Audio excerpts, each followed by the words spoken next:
We'll go ahead and get started. As I said, my name is Toni Dethridge, and I am a social worker. I currently work for Success by Six in Lawrence. I've been there for like 6.5 years. And I have a little cough. I'm sorry, I have a cough drop. I work with families doing parenting sorts of skills. I work with children, therapy kinds of services, all kinds of stuff around family systems. And so you'll get the benefit of some of that tonight. And I was informed there's no special clicker. I was so excited to get to use a special clicker. Sorry. It's all right, really. There we go. Okay. And I also have my little cheat sheet. Okay, so this is not really a class about how to spend money. It's not a class about how to save money. It's a class about how to spend and save in relationships. When we think about spending, what do you guys think about when you think about families? And I use the word spend. What comes to mind? Groceries. Groceries. All gone. What kind of groceries? Ones that the kids like, ones that the mom and dad like. Everything. That's right. Did you have a? I was going to say groceries. Yeah, you spend a lot of money on groceries, don't you? Yeah. So really spending means to like distribute, to expend, or to squander. And when we think about relationships, sometimes we squander relationships when it comes to fighting or having conflict about money. Anybody in this room ever had an argument about money? I'm pretty sure nobody has. Nobody. There's a few hands. It's very hard. It touches the core of our stuff. Relationship issues and money issues collide. We don't know what to do. We have big feelings. We'll talk about that a little bit. But how might we squander relationships when it comes to money matters? What do you guys think? This is going to be an active participation class, by the way. I can say, lady in the blue shirt. How do we squander? I would say by one spouse possibly have a tendency to overspend and the other spouse has a tendency to oversave. That's great. That's really common, isn't it?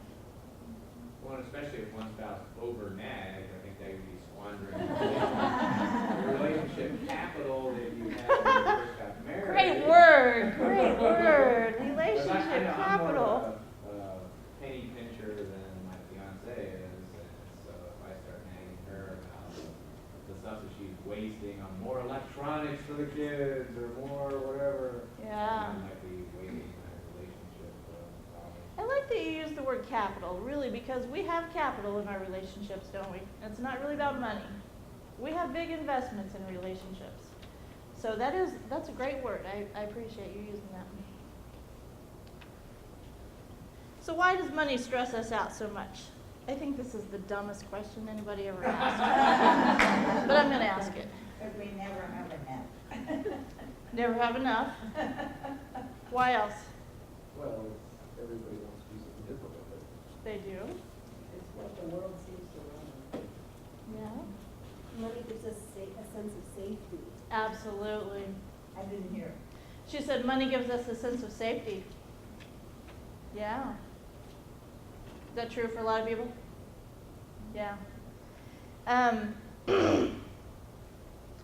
Well, you know, I can say this. Did Robert Baker present in here? No. No. Robert Baker works for HCCI, Housing Credit Counseling. He told me a story once about a woman who had won the lottery twice, but squandered it all away. Both times? Both times. So it made me think about tonight. If money were the answer all the time, we probably wouldn't hear those stories. Now, given, I will say that sometimes having more money might be the answer. If you don't have enough money for food, having more money to buy food is going to be the answer. You know, we get wrapped up in a lot of punitive sorts of situations or consequences for choices. But in reality, if you don't have enough food, money will buy more food. If you don't have a house, money will buy another house or rent a house, whatever that is. But there are some underlying issues really as to this issue of why isn't money enough to fix the problem? We have underlying stuff, don't we? We all have money baggage. And that baggage is usually empty, right? When you're a social worker, it is. Wrong version. Whoops. It'll take me 2 or 3 times, right? Okay, so we have big feelings about not having money when we can't meet our basic needs. I don't know if I've been a poor, struggling student with 3 little kids. Not having enough money to meet my kids' basic needs freaked me out. A lot of tears when I was in college. Well, looky there. It says frenzied. Apparently it's feeling frenzied. What happens is we get into survival mode. We have all kinds of behaviors, don't we, when we get upset about money. But really, money is power. A lot of power to be felt when we have enough money, right? If we don't have enough money, we feel powerless sometimes, like we're not going to get our needs taken care of. Did we come out right up there? We did. Sometimes one of the reasons we're so stressed out is because we really tie issues of money to our sort of self-fulfillment or the way that we feel about ourselves. If we're making more money, maybe we feel better about ourselves. If we're making less, maybe we don't feel quite as good about ourselves. If we can't make ends meet, maybe we're not feeling very good about ourselves. But we may hear this sort of thing a lot. Your net worth does not equal your self-worth. If we're struggling, do we struggle to believe that too? We really do. I hear a lot with families who are really struggling, and I'll tell you, I work with families who really struggle a lot, who struggle with poverty. I hear things like, well, other people seem to be able to make it, why can't I? Or, I must be a loser, because I can't even take care of my family. But there's a bigger issue going on. We don't exist in a bubble. We exist in a system that has kind of shaped the behaviors and the choices that we make too. And we're not always aware of that system and how it has shaped our choices. We're going to talk a little bit about your brain tonight. You're going to learn some things about how stress impacts you. And we're going to talk about how society has kind of shaped some of our choices about money and relationships. Another reason for stress. Anybody in here ever want to buy something your partner didn't want to buy? Leave the building. No, just kidding. What I noticed earlier when I was practicing this presentation was that I thought maybe one of those gorillas was missing a head. It feels like that. When you have a battle of the wills, what are some emotions that kind of play up when you have this sort of really strong difference of opinion? What are some emotions that you guys maybe have experienced? Frustration? Oh, yeah. I go right to anger. Zoom. Any others? Maybe panic if there's not enough money to buy the thing and you're afraid your partner might. That's lose right. their wishes. Fear, panic. Those are big feelings. They're all big feelings. What do we do with those feelings then? Stuff. Sometimes we stuff them. We don't acknowledge them. We don't process them. We're going to talk about that in just a little bit here. So, in relationships, and I'll just talk about heterosexual relationships tonight, men and women think really differently about money. Sometimes. Sometimes they spend differently. Sometimes they want different things. But it's also different because there's a difference in the way men and women get paid.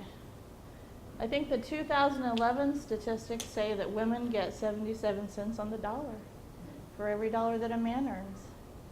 So if you're in office A over here, and you're worker A, and you're a woman, and you're getting $30,000, and Joe over here is getting $35,000 to do the very same job, you're taking that to the dinner table. You're also, if you're not feeling very powerful about it, it's also going to impact your spending in very subtle ways. Because we want to try to get power where we don't have power, right?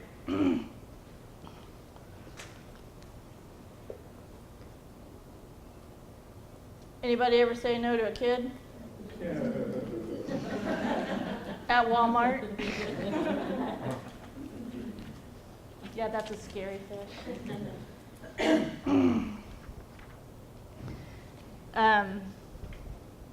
You know, we want stuff. Whoops, wait a minute. It's moving on its own. We'll see if it stays put. We want stuff.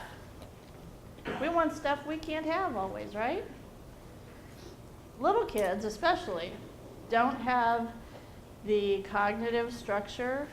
Their brain is not fully developed yet. Up until about 6 or 7, we hope. They don't have the cognitive structure yet to kind of process, like linking problems together. Why can't I have that? They just know that their want is based on an emotional process. And their emotional system isn't fully structured yet either. So they have a big emotion and they don't know what to do with it. Causes us big stress. Sometimes their want is based on seeing the same commercial for 27 times in one day. So sometimes it's good to turn the television off. You're right. We're going to talk about that. You've been here before, haven't you? Yeah. Yeah. Feeling vulnerable also stresses us out. I mean, the housing market, that's an example of a larger system that stresses all the little things underneath it. Anybody here ever feel deceived by a credit card company? Who can actually read their interest rate? Who actually knows what that is? You know? Or maybe been stolen from or robbed? Had your kids lie to you about money? I will tell you I have 3 daughters. Now, I'm not outing them as all liars. Please don't hear that. But I had 3 teenagers in my house, you know. My wallet feels a little bit lighter. Wow, my wallet is lighter. We get taken advantage of sometimes, and we feel ripped off. That causes us to feel disempowered, and again, we have big emotions that come with that.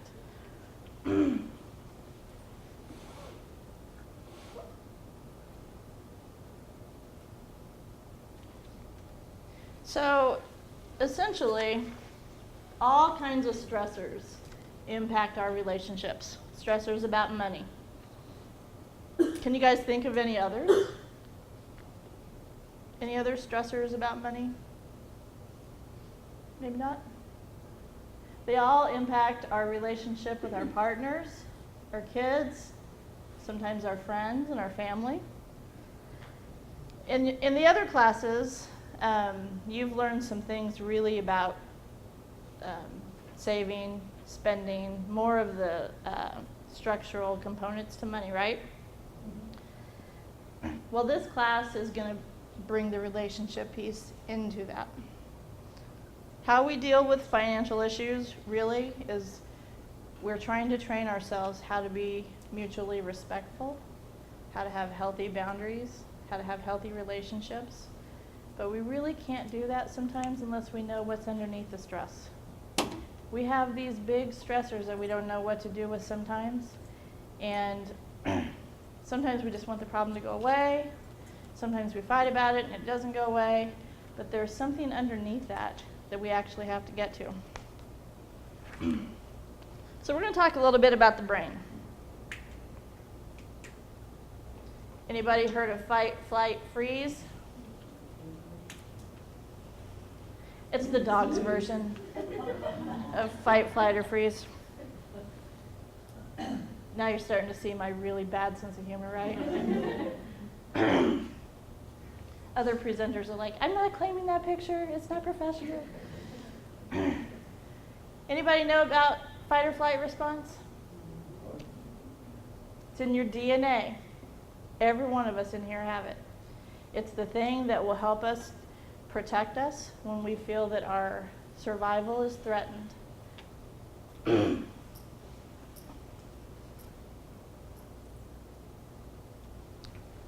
Okay. So here's how fight or flight works. This little part down here, your brainstem, right at the back of your neck. That's where your fight or flight response happens. What happens to us when we get totally scared, engulfed in emotions, we feel traumatized or terrorized, really frightened. Like our survival is at risk, right? That gets processed in our brainstem. What happens to us is our body experiences this physiological response. We get a rush of hormonal chemicals processing, just going quickly through our body. We experience all of the stress hormones, like adrenaline, noradrenaline, cortisol. Those things are responsible for making our body work more efficiently during something traumatic or something frightening or scary. So, what kinds of things do you feel when you get like really frightened? What kinds of things does your body feel? Heart beats faster? Breathe faster too, right? Fast, shallow breathing. Fast, shallow breathing. Kind of hyper-focused. Hyper-focused. Yeah, your pupils actually dilate. We actually are becoming prepared physically and emotionally to fight or flight or freeze. So your heart racing faster and your lungs breathing faster helps the blood get pumped through your body faster so you can run faster. Your pupils dilating makes it so that you can see better. Really, this was the need for like protecting ourselves against saber-toothed tigers or things that are significantly risky, something physical.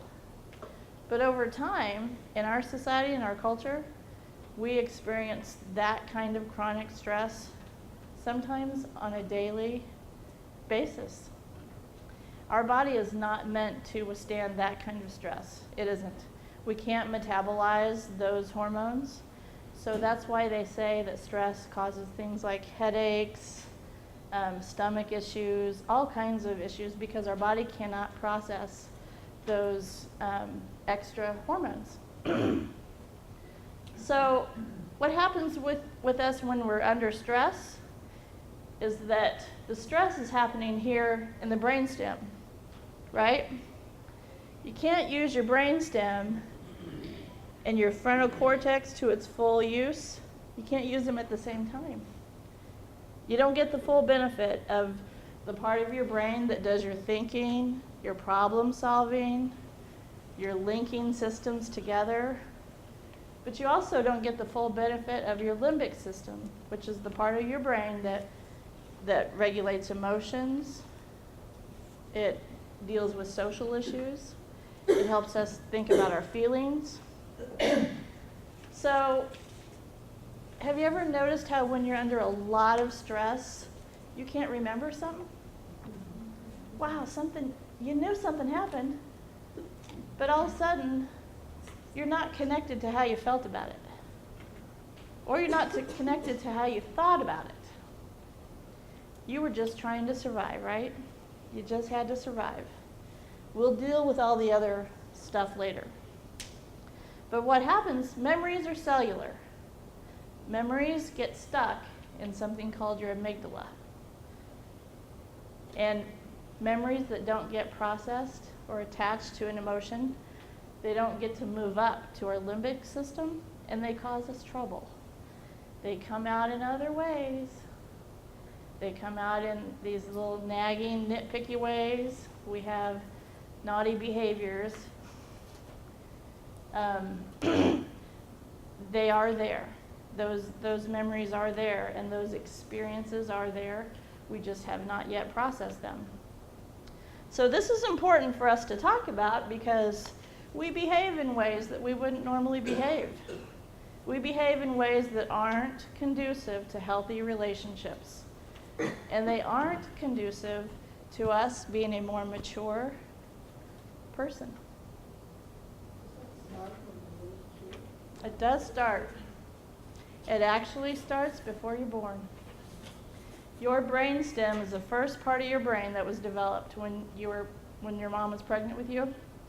And the reason for that is because it regulates all the things that you have to survive. Heart rate, breathing, those kinds of things, right? So that's the very first part of your brain that was developed. That's why they tell moms, pregnant moms, chill. Don't get so stressed, because we don't want those heightened levels of cortisol and those stress hormones to impact that baby's brain when it's developing. We don't want babies' brains to be wired for anxiety. Chronic stress, and I'm talking about repeated, patterned stress that is very intensive. It changes the way our brain works. It changes the structure of our brain. So what happens when we have issues with money and we're really, really stressed? Let's say we're losing our house. You have all this stress going on in your brainstem, and you're just trying to survive. You're just trying to deal with the day-to-day issues that are going on. And it seems like they just keep coming at you and coming at you and coming at you. You're not in touch with the feelings about it. You don't have time, really, to sit and go, wait a minute, I have to process my feelings. You don't do it. And you don't get the benefit of the best part of your brain, that part that's thinking. So when you're under that kind of stress, your brainstem controls the show. Yet, what we do is we blame and we shame ourselves for not responding appropriately. Does that make sense?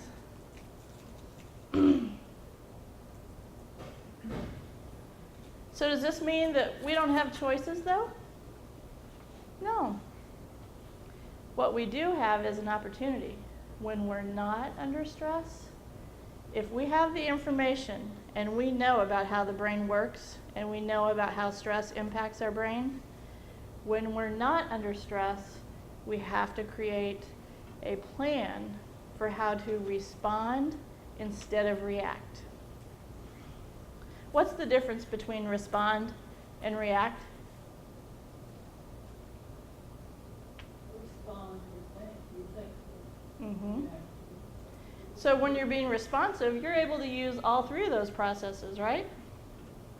You're not stressed, but when you're reactive, you're not able to integrate all those other parts into that stress response.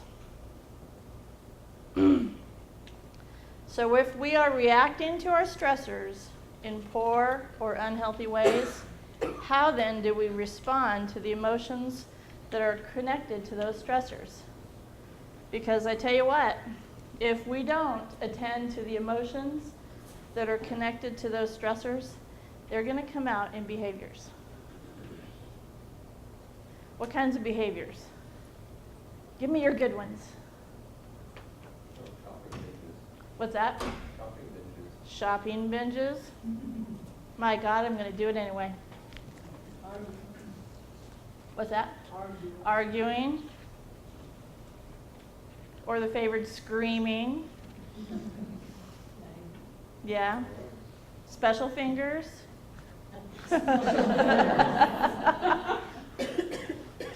Yeah, we have meltdowns. We do all kinds of things, right? We have all kinds of behaviors. They will come out. And they'll come out when we least expect them sometimes.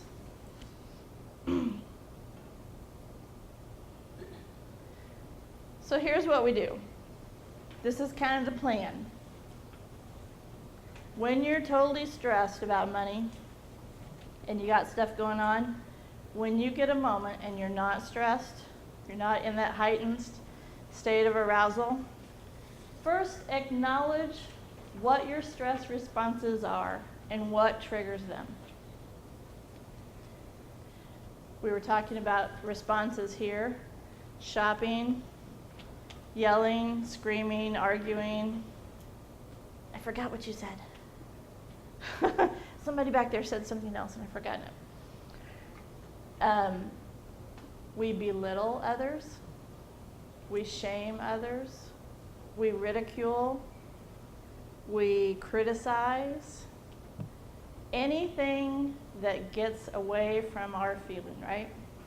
We do a lot of things to avoid simply processing a feeling.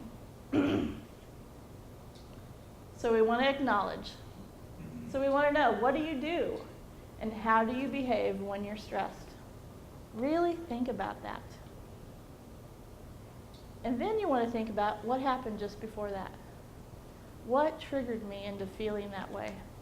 What triggered me into reacting that way?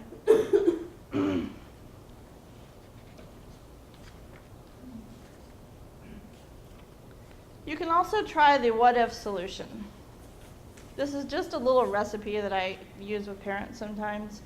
The what if recipe is, I'll give you an example. Let's say mom and dad are divorced and it's not really very amicable. They have a lot of differences in the way they do things. And maybe dad takes 6-year-old daughter to Walmart and he says no to her, and we get the ugly fish. Then I say to dad, okay, what if you say no to her? What if that happens? What then? And he'll say, well, she might cry or scream or have a meltdown. What if she cries and screams and has a meltdown? Well, then she might be sad, or she might be mad at me. Okay, what if she's mad at you? What then?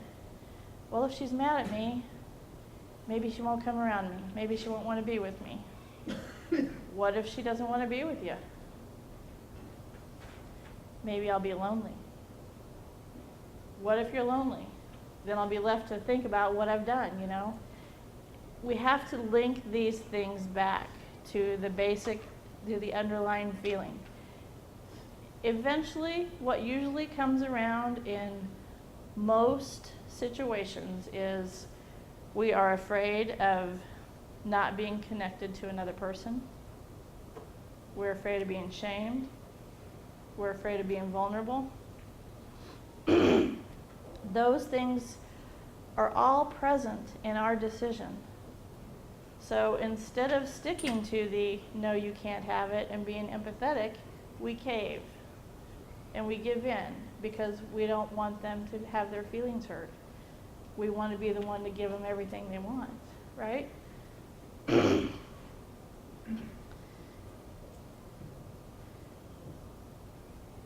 We have become really, really good as a society at numbing out. We numb out in a lot of ways. We ignore problems. We eat. We have addictions. We spend all of our time on cell phones and TVs and computers. We do a lot of things to distance ourselves from real emotions. And that matters in our relationships. And it matters when we think about stress and money and how we overcome those things. How am I doing on time? I talk a lot, so I guess they are paying me to talk a lot. So in those moments, let's say that, for example, dad finally says, wow, I didn't realize that the word no was really connected to I don't want to be lonely, or I don't want to be without her, or I don't want to feel pain. So once we know what that underlying feeling is, we can say to ourselves, what can I do instead that's healthier? Instead of avoiding it instead of punishing. For example, what we might do is punish a 6-year-old child for having a meltdown because we said no, because they're not acting appropriately, right?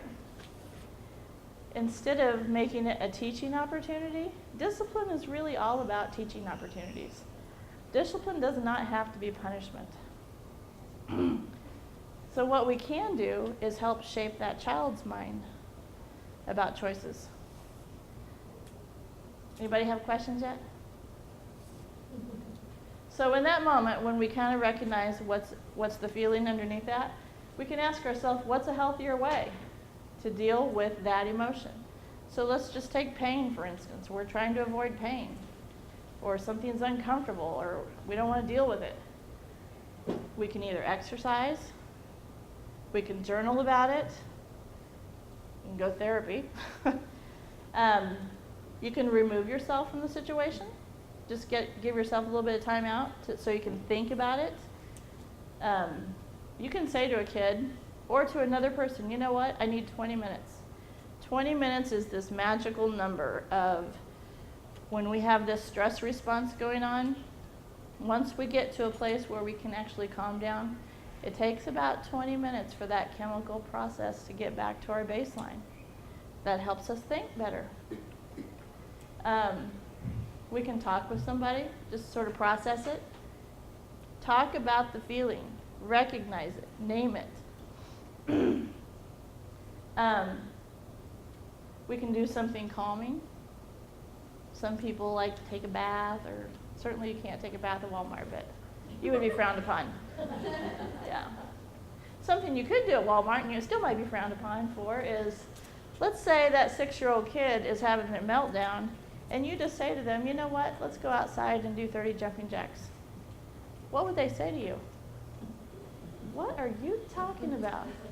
I am right here wanting this toy. But we can distract them a little bit, go do something else. They might forget about it, they might not, who knows? The thing is, you're stopping that pattern in your brain from happening. You're having an intervention.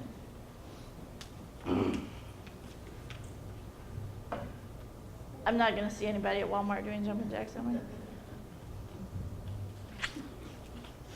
I don't know why I like that picture a lot. I don't think I can do that, but. So the next time that you're prepared, and you know that the 6-year-old is going to do the same thing again, people have patterns. We know when we're going to fight about stuff. We know when we're going to fight about money. We know when we're going to get stressed by stuff. We kind of know what's coming at us. For the most part, we're not surprised. But when we're calm, we can make our plans so that the next time it happens, we can start practicing healthier responses to dealing with those feelings. So you might be saying, you know, I need some more tools still.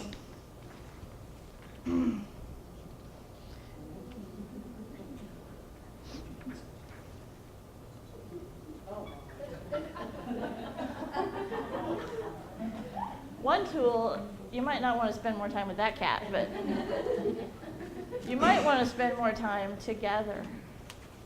We're going to talk a little bit about what is happening in society that impacts this conflict that we have with each other about money and stress. I don't know if it's missing an ear or not, but. Just wondering, you have a statement at the end of the slide show that says no animal or harm?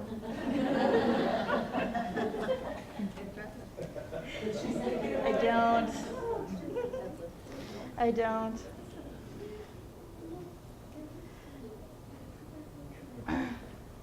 One of the things that is different about our society, and I don't know if there are any folks here that grew up in the 50s. You all look younger than that. Well, you did? All right. Did you have one of those televisions? I didn't have one of those quite yet. There are different things going on in our culture and in our society now than were going on in the 50s. Things that matter to our relationships right now. One of those is called relational poverty. Have you noticed that in society we spend a lot of time with things? and a lot less time with people. Well, we were talking about the brain, right? Excuse me. Your brain is a use it or lose it organ.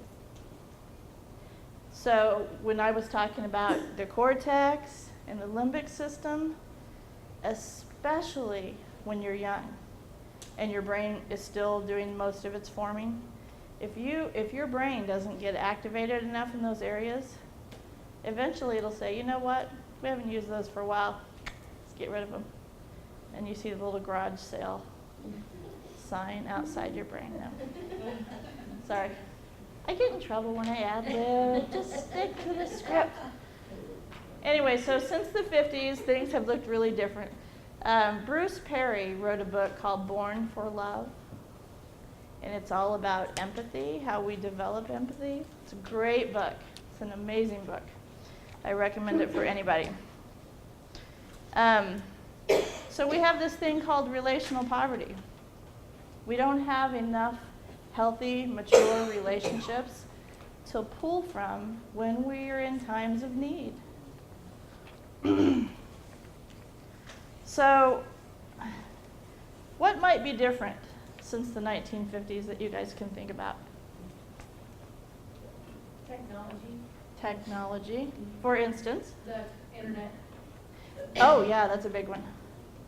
Cell phones, internet, television, all of those, computer games, all of which probably have an addiction connected to them at some level.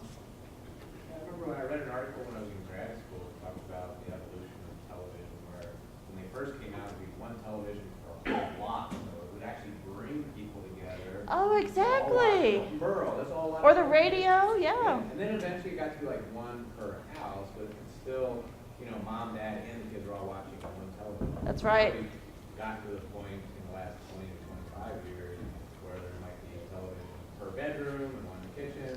So television has nothing to do with bringing people together anymore. Yeah. You have your televisions in all the rooms, and the computers, and the handheld devices. So, Yeah.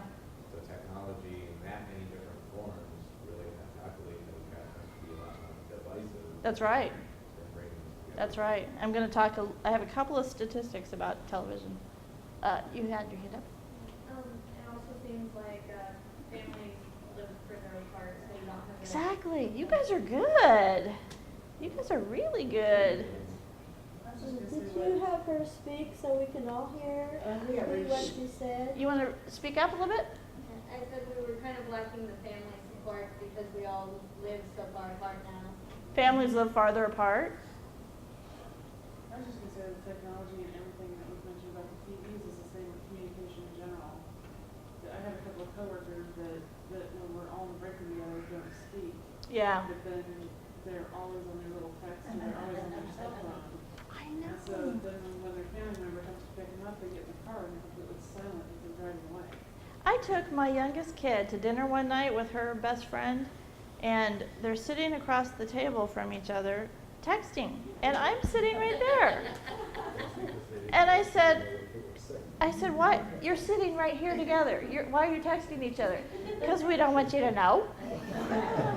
Well, I want to pay for your meal. They need to go away. Yeah, those are great things. Did somebody else have their hand up? Well, the family unity, I think also, women are working more. That's and, right. We take it for granted. I mean, back in our day, family was everything. And Yeah. divorce is so easy now. Back then, that was unheard of with my parents. That's Now, right. If, just move on. That's right. Just faster pace, a lot more multitasking. That's right. You almost can't get away from multitasking. Yeah. Multitasking has its own consequences. Yeah. Would you repeat what he said?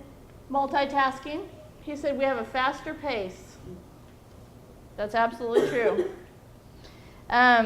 Let's see here. Of my list that you guys didn't get to, families are smaller than they used to be. So we're not quite as connected with people that we feel safe with. We have decreased number of confidence. Not confidence, but people we can confide in. Yeah, confidants, thank you. Confidants. The overall time that children are allowed to play freely, engage in purely social activity while in school has dropped by 1/3 since the 50s. That means something really important for children, to have free time where adults aren't controlling what they do. Free time does a lot for kids' self-esteem, for their maturity. It's great stuff. I'm so sad that recess has really been chopped away. Let's see, children under 6 use screen media on average 2 hours per day, including babies, for whom educational videos have been shown to reduce language ability. Even things like Sesame Street, now this is going to sound outrageous. Even things like Sesame Street and things that are really very good programming, it's not the program itself. It's the fact that a child is not interacting. Anything that you think your child can benefit from television, if they're under 3, they will benefit from better in relationship with you. So instead of watching Grandma plant seeds on television, have Grandma plant seeds with her. Think about all the learning that goes on and all the stimulation of those brain activities. The television is not a 5 sense thing. Television only overstimulates the visual, and you get auditory, but you don't get taste, touch. That's right. You know, When I'm watching Food Network, though, I always go, I wish I could smell that, taste that Exactly. food. Turn it off and go cook. That's right. 1/3 of all households with young children have a TV on 24 hours a day. Now, this one is more interesting. 11% of all children under 2 have a TV in their bedroom. Not in any house that I've been. What does that mean for the conversation that we're having tonight? What are we learning and what are we teaching our children about how to engage in social and emotional processes, of which money and finances carry huge emotional baggage to, right?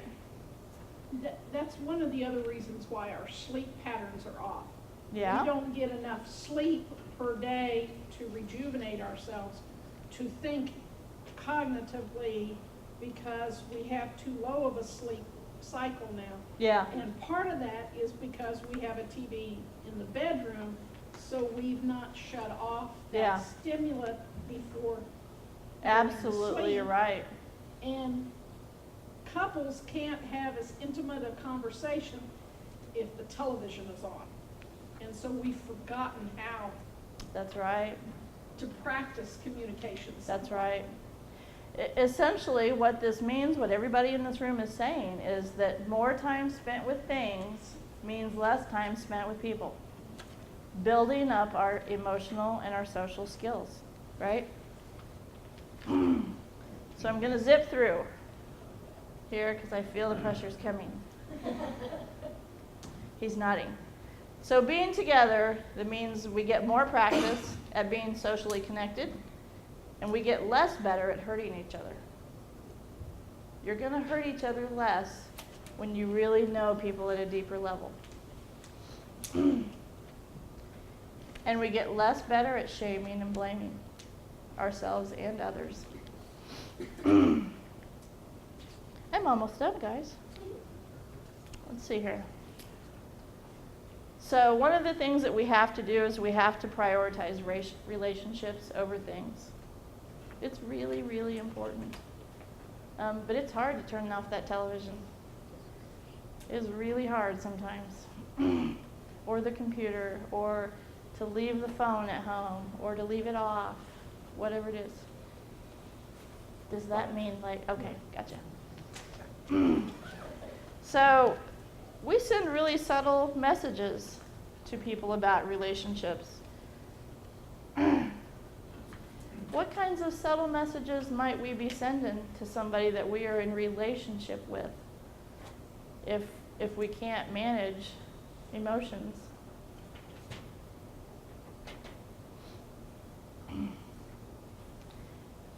Maybe being really close to somebody is really scary.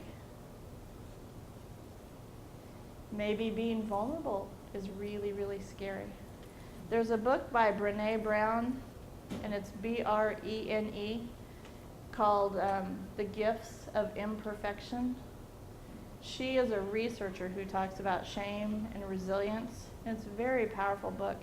But really, what is at the root issue for us in relationships is when shame comes into a picture or blame comes into the picture, we are trying very hard not to be vulnerable because we are afraid of not being connected. We have to be socially connected to survive.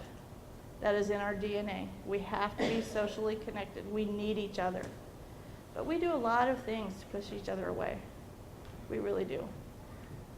Issues around money is one of those ways.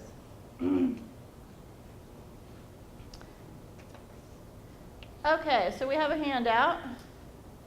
I gave you guys a handout. Did everybody get one? There are some extra tools on here for you. Whoops. Don't want to knock over the all-important cup. The chalice. The Tupperware chalice. You have an extra handout that talks about some relationship dynamics that you can think about. It also has some questions, and it has a little thing for shared decision making, how you make decisions as a family. And then in the back, on the very back page, are some Love and Logic little moneyisms that are really great tools for how we talk to kids about money. And I love the first one. If you want to know what people truly value, just notice where they spend their money.